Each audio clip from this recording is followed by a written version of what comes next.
Olá, muito boa tarde, seja bem-vindo a mais uma JE Talks, desta vez Banca 2030, o tema do nosso especial desta semana, que segue na sexta-feira para as bancas e que também poderá ler em jornaleconómico.pt. Olharemos, aliás, para os principais temas que marcarão a próxima década do setor bancário, com a entrada, obviamente, de outros players de outras áreas de especialização. E connosco temos um desses players, Orlando Gomes da Costa, CEO da Nbanks, uma fintech portuguesa. Orlando, muito boa tarde. Obrigado, antes de mais, por se juntar a nós nesta conversa. Olá, Uh, João, muito é, boa tarde. Muito boa tarde. É certo que o mundo mudou bastante nos últimos anos, Orlando, mas o setor bancário mantém aqui uma posição muito central na economia global e, como é óbvio, não é imune às transformações que vamos assistindo no palco tecnológico, no palco digital. E a banca tem vindo aqui a ser forçada a adaptar um pouco os seus modelos de negócio e as estruturas a estas novas tendências, não é verdade? Sim, é verdade. É sempre importante, antes de mais, fazer este agradecimento. Acho uma ótima iniciativa e, portanto, estamos aqui também nessa qualidade de poder, evidentemente, partilhar a opinião, porque é um dos maiores ativos que temos hoje, é fazer a partilha da opinião. Em relação à questão que o João colocou, é perfeitamente natural que ainda haja aqui uma posição central da banca na economia global, porque quando falamos de banca, falamos de, obviamente, tradicionalidade, secularidade, hábitos criados, mas, porém, não deixa de ser curioso que um banco, por definição, é uma entidade cujo principal ativo são os depósitos dos seus clientes e a confiança inerente. E, portanto, sendo um setor robusto, não deixa de ser um setor que pode acelerar a vertigem quando cresce desconfiança, para além da sua correlação com a E já assistimos a macroeconomia, isso. exatamente, a macroeconomia de um país. Porém, de hoje, de facto, assiste-se à necessidade dos bancos adaptarem o seu modelo de negócio. Por fatores, diria, endógenos, que têm a ver naturalmente com fatores como o facto de terem estruturas pesadas, estarem hoje algo subcarregadas com temas de supervisão, compliance, a necessidade de cumprirem todo tipo de requisitos que agora são exigidos pelo BCE, no caso europeu. Claro que depois noutras geografias existem outras necessidades, mas de facto hoje os bancos têm esta realidade endógena de, por um lado, haver aqui um crescimento de necessidade de estarem mais compliant com aquilo que são os tipos de requisitos exigidos pelas entidades reguladoras, mas daí também resulta o facto de haver uma série de acontecimentos menos éticos e menos profícuos, mas também, por outro lado, terem que se adaptar a modelos de negócio mais virtuais, mais inovadores, como estes modelos de negócio de tendência digital. E hoje em dia, como todos sabemos, há o desafio dos próprios bancos também poderem rentabilizar o seu negócio com fenómenos simultâneos, como hoje acompanhamos, de cada vez ser mais difícil a aquisição de clientes, cada vez ser mais difícil atrair clientes para visitarem um balcão, cada vez ser mais difícil incentivar um cliente a conhecer a oferta da banca, porque há essa necessidade das pessoas hoje terem outra capacidade de poderem ver as suas necessidades atendidas. No que toca a este tipo de crescimento, que estamos a falar do peso de empresas tecnológicas ou fintechs, eu trago-vos aqui digamos, um número para poder merecer essa respectiva reflexão, que é, de acordo com a consultora Oliver Wyman, as fintechs e empresas tecnológicas hoje pesam cerca de 35% do modelo de negócio bancário, quando há 10 anos pesavam apenas 10%. Isto tem a ver com o quê? Sobretudo com a leveza com que hoje se pode fazer um conjunto de transações e carga transacional, como pagamentos, agilização de cartões de pagamentos, tudo aquilo que é o dia-a-dia de um cliente, que deixa de estar prequeado daquilo que era o monopólio do setor bancário e passa a estar disponível hoje com empresas de âmbito financeiro, ou se quiserem de âmbito tecnológico, que prestam serviços financeiros. Portanto, diria que, por um lado, os bancos têm esse principal ativo, que é a sua tradição, a sua capacidade de poderem ter aqui um conjunto de serviços que são mais alargados para aquilo que são as necessidades hoje dos respectivos clientes. e por outro lado, esta capacidade de olharem para um mercado cada vez mais competitivo e não sei se será um assunto que iremos falar com mais alguma profundidade, mas devo-vos dar nota de que há aqui um acelerador chamado Open Banking, em concreto a Diretiva de Pagamentos, chamada PSD2, Payment Services Directive, que faz com que todo o modelo do negócio bancário fosse e está a ser fortemente alterado por essa mesma imperativa e por essa mesma diretiva.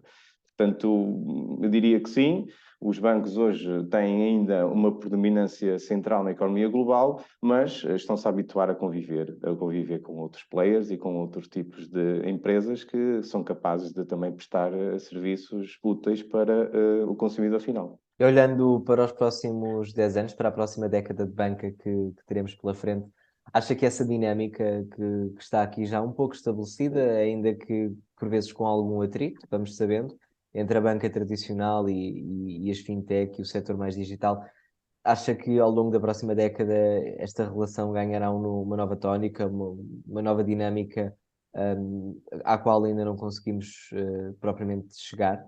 Sim, eu diria que daquilo que nós assistimos, a banca está preocupada naturalmente, não com o muito curto prazo, porque por tendência as pessoas são inertes e, portanto, é um sistema Mas com o dinâmico, próprio mas papel de relevância da banca tradicional, não é? sim, exatamente. Portanto, é um papel saudável, naturalmente, que tem que existir e que eles não estão propriamente muito preocupados com o curto prazo, porque a curto prazo nada muda, mas mais com a sua longevidade a médio prazo. Sobretudo na capacidade de poder inverter a tendência clara de que mais do que os bancos, os consumidores procuram serviços bancários. E esse é que é o ponto central, que é, faço-me no fundo valer daquela frase dos anos 90, que foi conhecida pelo Bill Gates, na altura fundador da Microsoft, quando ele disse que as pessoas não precisavam de bancos, mas de serviços bancários. Enquanto que havia o dito monopólio bancário, isso era difícil de provar, agora é mais fácil de facto, dar um pouco essa razão de que, de facto, hoje as pessoas, mais do que a entidade em si, o que procuram é serviços. Serviços que podem atender à sua necessidade. Portanto, hoje, olhando para aquilo que é a realidade portuguesa, é fácil de assistir a um jovem gestor, ou uma empresa, ou uma fintech, ou uma empresa têxtil, começar a utilizar softwares e tecnologia que não é só de origem portuguesa, e sim de origem global. E, portanto, a curto prazo diria que não há questões de pôr em causa a solvabilidade dos bancos ou a sua longevidade, mas a médio prazo, de facto, eu diria que há aqui uma urgência de perceberem como é que poderá ser a banca, indo de encontro ao desafio que vocês têm, a banca a 2030, como é que poderá ser este novo modelo económico que a banca está a tentar perceber, ao mesmo tempo que está a olhar para as suas realidades, eu diria, as suas realidades diárias de manter uma estrutura habitualmente com legacy, uma estrutura pesada, e como é que vão mantê-la solvável e rentável. Não sendo totalmente muito específico, mas penso que todos nós entendemos que atualmente a solução mais fácil que a banca está a encontrar é aumentar o comissionamento por via desse encarecimento das suas estruturas, mas diria que será uma solução de curto prazo, mas nunca de médio e longo prazo, porque não é uma estratégia de produto que possa manter o cliente a longo prazo. Orlando, e olhando também para aquilo que é, digamos, um ponto de situação no mercado financeiro, no setor financeiro, vamos assistindo cada vez mais à introdução de novas tecnologias, desde logo a blockchain, que vem com uma promessa de grande revolução, mas também imediatamente nesta fase com uma má reputação ao início, que é sempre difícil de descartar. Sim. A entrada de novos players que vêm, no fundo, dinamizar outro tipo de produtos financeiros que não são os produtos que a banca tradicional oferece, mas como produtos de investimento. Sabemos que a entrada destes players, que vêm muitas vezes das áreas dos criptoativos, que mexem aqui com pontos aos quais a banca tradicional não chega e à partida não chegará. Vamos assistindo em Portugal e na Europa a uma aproximação entre o setor bancário e estes players, uma tentativa de também se manterem relevantes e atuais. Vemos já várias plataformas de digital-only banks criados também em Portugal, que além dos produtos bancários oferecem produtos de seguros. Portanto, vão alargando o espectro daquilo que é a sua oferta, estas próprias plataformas, e a banca parece que vai ficando aqui um pouco a ver os navios a passar. Portanto, Sim. como é que a banca se mantém relevante nos próximos, nem digo 10 anos, nos próximos 8 anos, quando vê estes players a emergir com força, com sustentabilidade de negócio, que é um dado importante quando falamos de banca, como é que a banca se vai manter relevante para o seu consumidor esse que, como disse bem, já não procura um banco, procura produtos bancários ou procura serviços bancários. Serviços Sim. esses que tantas outras conseguem oferecer. Sim, eu diria o desafio para um banco ser hoje relevante é deixar de pensar como entidade com a tal questão da segurança, da credibilidade, da institucionalidade, diria da tradição, porque isso já é uma questão inclusivamente, E diria, neste país também geracional. da burocracia.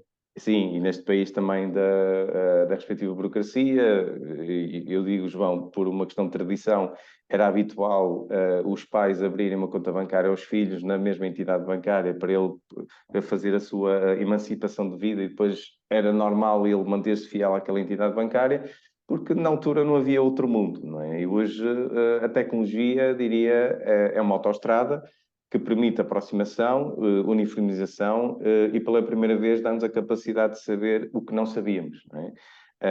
Isto é para além de um aspecto fundamental, que é, por um lado, a tecnologia permite-nos acelerar processos de tomada de decisão, mas um ponto central é a liberdade de escolha, que é o que o João estava a falar.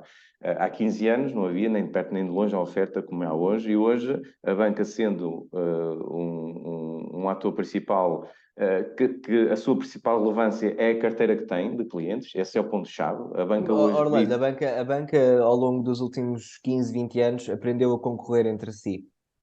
E Sim, neste sim, momento certo. terá que aprender, diria, Sim, a a concorrer com conviver com outros. outros. Exatamente, esse é o ponto. E aqui o papel das entidades reguladoras é central. Todos os dias vemos que existem empresas tecnológicas de outro tipo de fronteiras, outro tipo de regiões que todos os dias prestam serviços a consumidores portugueses e as próprias entidades reguladoras e a banca, por inerência, têm que naturalmente compreender qual é que é o seu papel. João, fazendo isto, keep it simple, eu diria que o papel central é os bancos pensarem nos momentos do cliente, na oferta em concreto e ela ser sempre constantemente competitiva. Portanto, adaptar-se para que possam ser igualmente competitivas como qualquer outro tipo de estruturas. Claro que a vantagem de startups ou fintechs mais leves e mais ágeis é que têm outra capacidade de resposta, conseguem ser mais joviais no sentido de ter mais agilidade e conseguir gerar outro tipo de relacionamento com os clientes. A tecnologia hoje permite conhecer um cliente de uma forma como não se conhecia antes. Isto é um aspecto importante, João, que tem a ver com como é que a oferta bancária era feita há 30 anos e agora como é que é feita hoje. Eu diria que a oferta há 30 anos era uma oferta standardizada, em que os bancos sentavam-se, no fundo, dentro de um barril que seria o seu barril de sucesso, que era montar produtos comuns, standardizados, Sim. e não olhar propriamente para o perfil de cada consumidor.